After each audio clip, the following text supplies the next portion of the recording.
ख्वाजा गरीब नवाज की कहानी। ख्वाजा मोइनुद्दीन चिश्ती, जिन्हें ख्वाजा गरीब नवाज के नाम से जाना जाता है, इस्लाम धर्म के महान सूफी संतों में से एक थे।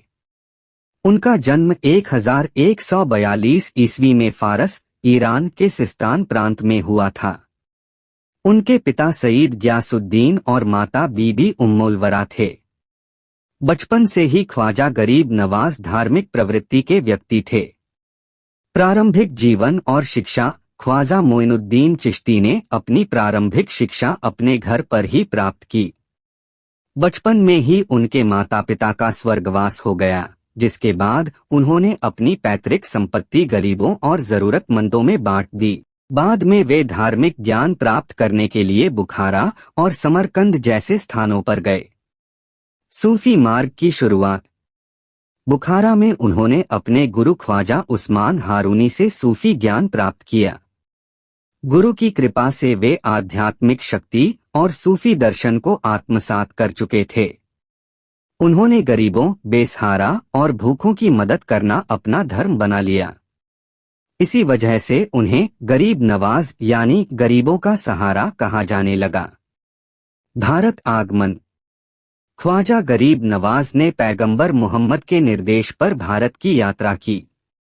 भारत आने का मुख्य उद्देश्य इस्लाम के सूफी दर्शन का प्रचार और लोगों को मानवता की राह पर लाना था। 1192 ईस्वी में वे अजमेर, राजस्थान पहुंचे। उस समय वहां पृथ्वीराज चौहान का शासन था। उनकी करुणा, प्रेम और भक्ति ने लोगों को इतना प्रभावित किया कि हिंदू और मुस्लिम दोनों उनके अनुयायी बन गए। अजमेर में सेवा कार्य। अजमेर में ख्वाजा साहब ने गरीबों की मदद करने के लिए अपने जीवन को समर्पित कर दिया। वे जाति, धर्म और वर्ग के भेदभाव से ऊपर उठकर सभी की सेवा करते थे। उनकी खिदमत से प्रेरित होकर हजारों लोग उनके अनुयायी बने। मृत्यु और दरगाह का निर्माण। 1236 ईस्वी में ख्वाजा गरीब नवाज का अजमेर में देहांत हुआ। उनकी मृत्यु के बाद उनके सम्मान में उनकी दरगाह का निर्माण किया गया, जिसे अजमेर शरीफ दरगाह के नाम से जाना जाता है। यह दरगाह आज भी सभी धर्मों के लोगों के लिए एकता और प्रेम का प्रतीक है। ख्वाजा गरीब नवाज का जीवन संदेश मानवता, प्रेम, करुणा और भाईचारे का है।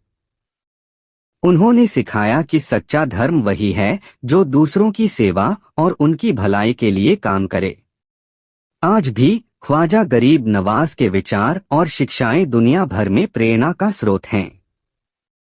उनकी दरगाह पर हर साल उर्स, सालाना मेला आयोजित होता है, जहां लाखों श्रद्धालु उनकी शिक्षाओं को मानने और आशीर्वाद पाने आते हैं।